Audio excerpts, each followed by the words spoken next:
Hello everyone, I am the Bandit Kirby, and welcome to my channel, The Commander Tavern. The Commander Tavern is a channel dedicated to my favorite Magic the Gathering format. The Brewery is a series on this channel showcasing my spicy brews and other deck techs. On this episode of The Brewery, I'll be discussing my take on a commander from Assassin's Creed, Edward Kenway. If you like this deck or any of the cards I'll be mentioning throughout the video, please consider using my TCG Player affiliate link when purchasing those cards. You can find that link down in the description. It'll really help out the channel at no extra cost to you. But the very best way you can help support the channel is with my Patreon.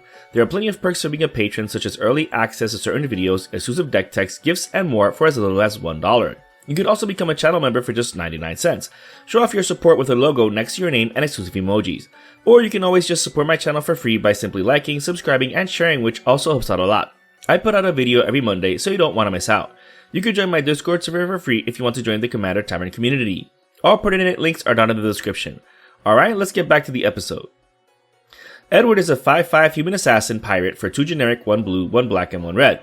At your end step, he creates a treasure token for each tapped assassin, pirate, and vehicle you control. Since he's a lord for 3 subtypes, it might be difficult to juggle between them.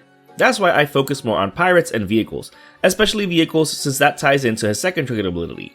Whenever a vehicle you control deals combat damage to a player, you essentially impulse draw off of their library.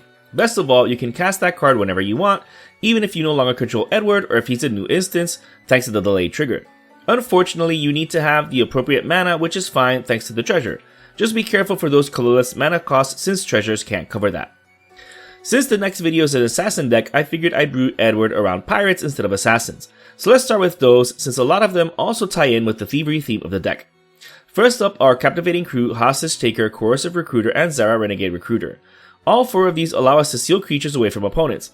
While this might not seem super powerful, it does scale with our opponent's power levels, especially the first one since you can steal a high CMC target for just 4 mana, or for even less with Coercive Recruiter since the trigger happens for free.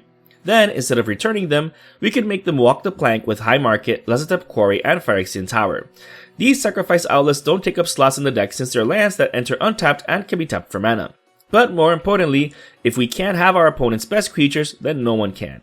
Don Andres the Renegade also prizes us for stealing creatures by giving them +2/+2 if we don't own them, adding insult to injury. He also further synergizes with our thievery strategy since he creates 2 treasures if we cast a spell we don't own, which, thanks to Edward's vehicle triggers, should be quite often.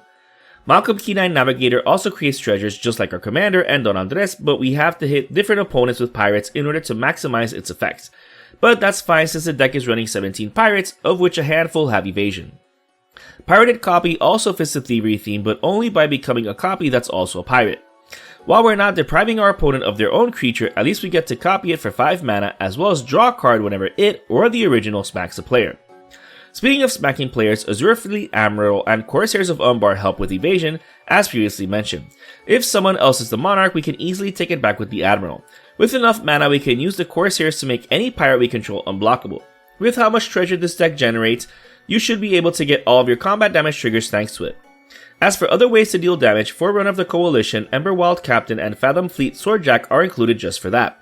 The first one can get us any pirate from our library, which might depend on the situation, so it's amazing here, especially since it still does something once in play. Those pings add up in grindier games. The Monarch is a great way to draw cards, but if we're attacked while being the Monarch, the Captain makes sure the attacker is hurt before blockers are even declared. The Swordjack is absolutely dangerous here given how artifact heavy the deck is, as well as the number of treasure tokens we should be creating at any given point.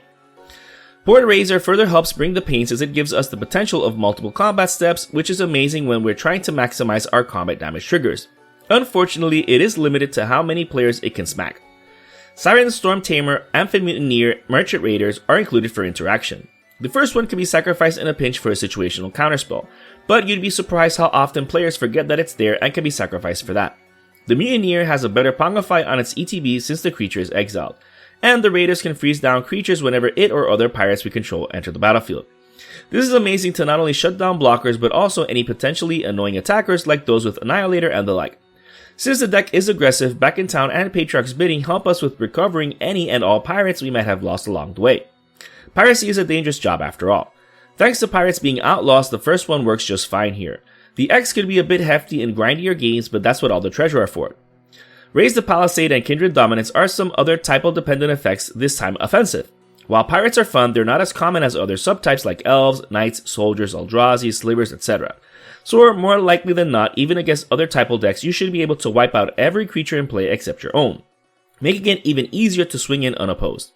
Urza's Incubator is included because it reduces the cost of all of the pirates, with Siren's Storm Tamer being the sole exception. This card does some serious work here, so grab your Modern Horizons 3 copies while you can. Kindred Discovery and Vanquisher's Banner help us take further advantage of the typal nature of the deck. Being able to draw cards each time we either cast a pirate or have one enter the battlefield is amazing. Best of all, the enchantment also triggers when pirates attack, independently of how many are doing so. Swing in with 5 pirates, draw 5 cards. Absolute insanity. As a bonus, the banner also pumps our pirates, which is not negligible.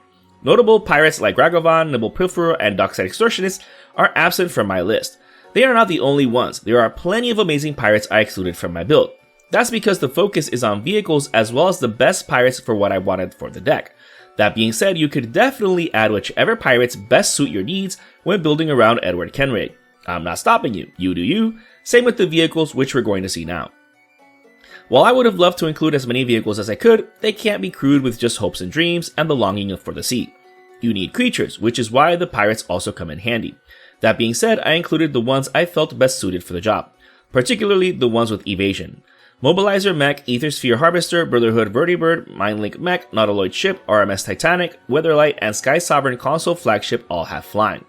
You'd be surprised how in this day and age of commander play, so few people have any responses for flyers, let alone running enough flyers of their own. These also have other functions besides flying, but their main function is precisely getting through in order to impulse draw the top card of defending player's library. Invasion of Kaladesh creates a flying token when it enters, but that's not the reason this soul battle is included in this deck. If we manage to swing into it, transforming it into Aetherwing Golden Scale Flagship, we have yet another flying vehicle. This is such a powerful vehicle here. Sure, it has only 4 toughness, but it's as strong as however many artifacts we control, which is going to be a massive number. This alone might help you win games if it's able to get through. Speaking of getting through, that can also be achieved via Trample with the Indomitable, Untethered Express, and Knight Paladin. Sure, these can still be blocked just like the top ones, but at least if these are blocked by weaker creatures, we'll still get the damage trigger, which is what matters most. Especially with the first one. Such an amazing vehicle in this deck since we draw cards whenever any of our creatures deal combat damage to a player. It's not limited to once per turn, per player, nor none of that nonsense. Just good old fashioned triggering as often as it can, just like Richard Garfield intended. The Lux Dragster is the best one for the job though, since it's outright unblockable if the depending player doesn't control a vehicle. As a bonus, it free casts an instant or sorcery from that graveyard, further fueling the thievery theme of the deck. So good.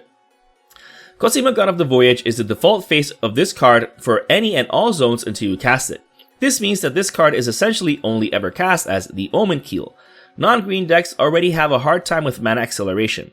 Sure, we'll be making a ton of treasure, but there's plenty of artifact hate in the format. But people refuse to run mass land destruction spells, so stealing lands is almost a guaranteed way to get ahead, not just because you're getting extra lands, but also depriving your opponent of theirs. Conqueror's Galleon is another transforming vehicle, but this one actually starts at 1. If it survives that first combat, it transforms into Conqueror's Foothold, which is a great land for the deck. This Swiss Army Knight land does it all. And best of all, if someone blows it up, it's a vehicle in the graveyard which you can hopefully recover. Speaking of useful lands, Mech Hanger is included in order to be able to animate any vehicle regardless if we can crew it or not. This is great for after creature based board wipes since we'll still have our non-crewed vehicles left. Definitely an auto include here. Same with Archway of Innovation. Not only can we tap down creatures for improvise, turning them into actual mana rocks, but we can also tap down vehicles in order to cast spells while we also have them tapped down for Edward's treasure making trigger. Best of all, it taps for colored mana and has the potential of entering untapped. This is another auto-include in this particular deck. Swen Xuan Lord of Wu isn't a pirate but is included anyways due to the saboteur nature of the deck. Giving horsemanship to all of our creatures is almost a guaranteed way to get all those sweet combat damage triggers, especially for our vehicles. Enthusiastic Mechanaut, Ethereum Sculptor, Foundry Inspector, and Joyous Familiar further help the vehicle strategy by reducing their costs. With enough of these, we should be able to play our colorless vehicles for free, and best of all, there are also bodies that can help crew them. Soul Ring also helps cast our spells, but you knew this one was going to be in here. Storm the Vault is another enchantment that rewards us for aggroing out by giving us treasures. Best of all, it transforms into Vault of Katlakan so easily that it's essentially a 4-mana Tolarian Academy. Once we have it, it'll be even easier to cast all of our spells. Academy Manufactor further assists our artifact strategy by giving us food and clues along with our treasure. Not only does this synergize with Storm the Vault and other previously shown effects that care about how many artifacts we control, but we can crack food in a pinch to survive, as well as crack clues whenever we need to draw cards. Joywa Weatherlight Captain and Vedalken Archmage also care about all of these artifacts we're casting, rewarding us by drawing us a card each time we do. As a bonus, Joywa will also draw us cards whenever we cast legendary spells, which is pretty nice. If we're unable to swing with our vehicles, Shimmer Dragon is another way to tap them down, also rewarding us with card advantage when we do. For each 2 we tap, we draw 1. Not too shabby for a 5/6 flyer with hexproof for just 6 mana. Reliquary Tower is included due to how many cards we're able to draw with this deck. Even then, since we're impulse drawing cards from our opponent's libraries, if they have better cards, we might never cast our own things. So it's good to have this to keep our fat hand if it came to it. Speaking of impulse draw, Sage of the Beyond and Passionate Archaeologists are included because of how amazing they are here. Sure, you can include plenty more cards with similar effects since there's no shortage of cards that synergize and trigger whenever you cast spells from exile, but these are included because the first one significantly reduces generic costs of our Commander 2, by the way, and the second one is another way to hurt opponents. City of Brass, Exotic Orchard, and Mana Confluence are included to make sure we're able to play those white and green cards stolen from opponents, since they should be able to tap for those colors. Sure, we should have treasure for that, but we can't always rely on artifact-based mana acceleration. Running these 3 lands should be good enough, unless you also want to run Yabavaya, Cradle of Growth due to the popularity of green in the format. Naturally, the deck is also going to be running non-synergistic versions of all of these effects. You can never be too careful after all. Fierce Guardianship, Mana Drain, Counterspell, and Negate for the counter magic, Chaos Warp and Guff rewrites history for single target removal, and Vandal Blast, Cyclonic Rift, and Blasphemous Act for the board wipes. While Edward has the potential of generating us a ton of mana, it does require some significant setup. Being a 5 CMC commander in non-green means he needs to be protected. The counterspells help with that, but so does Lightning Greaves, Swiftfoot Boots, Champion's Helm, and Mithril Coat. The deck is still able to somewhat function without him, considering the pirate and vehicle beatdown we can achieve as well as the damage output, so we're not necessarily dependent on thievery and treasure making. Phyrexian Arena provides a bit more card advantage, but you can definitely run other cards if you want, like the One Ring and Rhystic Study. But I'm so tired of seeing those cards being played that I have long since stopped running them in my own decks, with the Ring being the exception in a single one of my 22 decks in real life. Mystic Sanctuary helps with recovering any of the deck's key instants and sorceries, especially the protective ones. With the deck running all 9 fetch lands, you should be able to recover them at instant speed in response to drawing a card for that pro gamer move. Unfortunately, only half of these will do so. Speaking of lands, the deck is running the rest of the lands. The deck's running all 3 shock lands, all 3 opponent lands, Stander's Lounge, Command Tower, and Ancient Tomb, as well as 2 of each basic land. As with all of my deck techs, you can build your mana base according to your budget. Whether you include more expensive cards or even cheaper cards is up to you. You do you.